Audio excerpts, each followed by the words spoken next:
Welcome to Philosophy and Shit with Sean. This episode is called Know Thy Fucking Self. The practice of knowing thyself is a really fucking multifaceted and layered thing. Our tendency is to label and categorize our own attributes, which we've self-assigned ourselves through the process of attraction and aversion, as we stumble our asses through embodied existence. Who we think we are is a constructed filing system made of electrical impulses or connected neural pathways, so basically a fucking mental filing cabinet. And this filing cabinet is but a container, a self-defining thing we call ego, and ego's job is to convince us we are it, to create a structure of individual existence, and thus we become merely a mental metal box with drawers and files and shit, and we certainly are attached to our fucking files and organizational processes. But there's an ever deeper layer of knowing thyself. It doesn't have anything to do with thought, and thus thought fucking rebels at it. Our mind is actually a primordial, spacious, and wakeful emptiness. It's the empty lit office, which by virtue of its emptiness allows itself to be filled with the filing cabinets of who we think we are. And who do we think we are? Fucking thoughts. We become identified with thought and are bound by our own particular array of cabinets and our specific files, all organized in three basic drawers. Attraction, or this supports who I think I am, aversion, which denies who I think I am, and neutrality, which doesn't affect who I am, so we just don't give a shit or pay much attention to it. To truly know thyself means sitting with the apparent emptiness behind thought. It's not exactly empty, but from the perspective of thought, it has no measurable or definable attributes, and thus we call it empty. And the ego fucking shrinks from it like a snail from salt because it represents annihilation of all that the ego structure is formed of. But ego has its fucking job to do to convince you that it exists as and is in fact you to protect itself from the inherent terror of its own annihilation. And it does so through dualistic referentiality. I am this but not that. I like this but I hate that. I care about this and I don't give a shit about that. In order to know thyself, it's not a matter of fabricating further delusions and self-assigned attributes. It's not about learning shit about ourselves. It's about unlearning shit about ourselves. A dismantling of ego must take place in some form and by some catalyst, be it by effort or by some mysterious grace that seems as though we've been fucking swallowed into the belly of some wrathful but loving force and digested such that when spit out, our self-definitions have dissolved, and we face that which we've always been, awareness without the fucking of. Basic meditation is about weakening the binding power of thought so that one can escape the gravity of thought itself and sort of drift out of orbit into the incalculable spaciousness of mind behind the sort of two-dimensional thought plane. Then meditation is no longer really meditation, although from the outside looking in you still seem to be sitting and doing the same shit. But in fact you no longer engage in meditation because you are no longer meditating on anything, not on breathing or some visualization or energy technique or God or guru, et fucking cetera. You simply sit in that spaciousness of awareness, and awareness without an of, and hold it in front of the ego like fucking sunlight to an ice cube until the ego is melted and transformed. In the light of presence and beingness, basically the ego has to fucking get over itself. Meditation ends and getting the ego used to your true nature begins, and it is not necessarily always a pleasant fucking activity. When we just sit with ourselves, then the fundamental structure of who we thought we were is revealed. It might start with an attachment.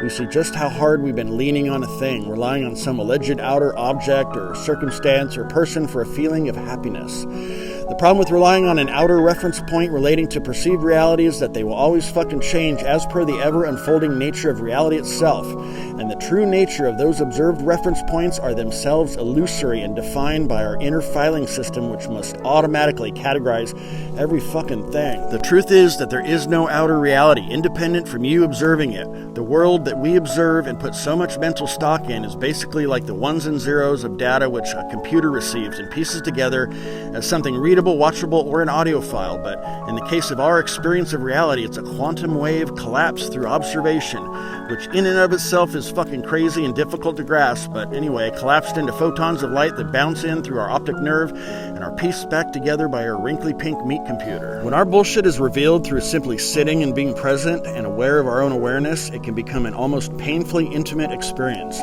By sitting in our own wakeful effulgence and not getting involved with the process of thought, then it becomes remarkably visible for what it is, and those mental events that cause us heartache or stress or suffering without us even knowing why we're feeling that way suddenly have a genesis. We've opened the damn filing cabinet and pulled out a fucking file. Pain is only suffering if we have an aversion to it, but the pain of discovering a particular file that we previously thought was who we are is not suffering if we welcome this truth, this small piece of the scaffolding that holds up our mental meanness, and it becomes a very sad but endearing sort of thing, and we Embrace it like we would embrace a weeping child, sad yet understanding that the sadness lives only in the process of the weeping. And although a residue of melancholy about it may reside in our consciousness, it's a cherished thing, like a keepsake from a departed loved one.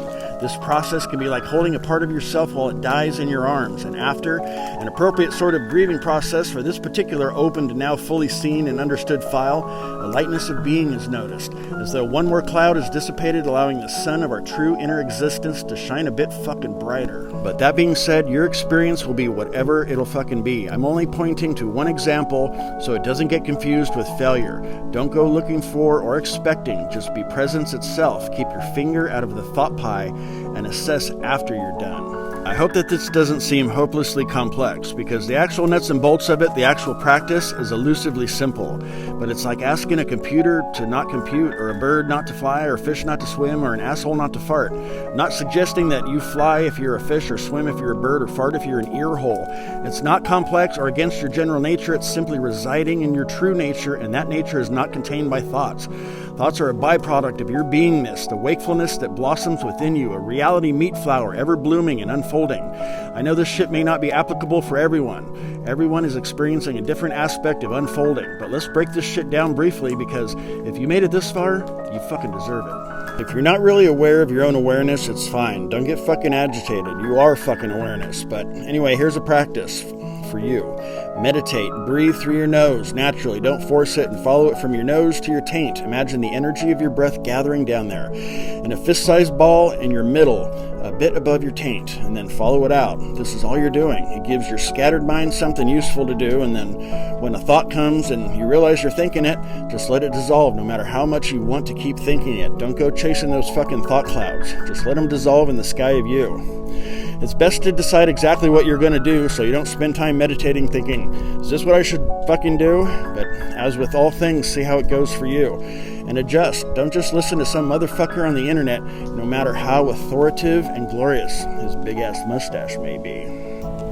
Now, if there's someone out there who has managed to experience their ego's dick getting knocked in the dirt and has revealed the pristine nature of mind and are like, okay, now what? Then this is for you, because nature is a powerful fucking force, and your ego will reform and re-obscure that hard-won awakening. I mean, once you stabilize in realization of your inner nature, I don't think you can ever lose that, but mental events can get thick and steal your attention. So become an alchemist of consciousness and use your inner awareness to transform your conceptual self.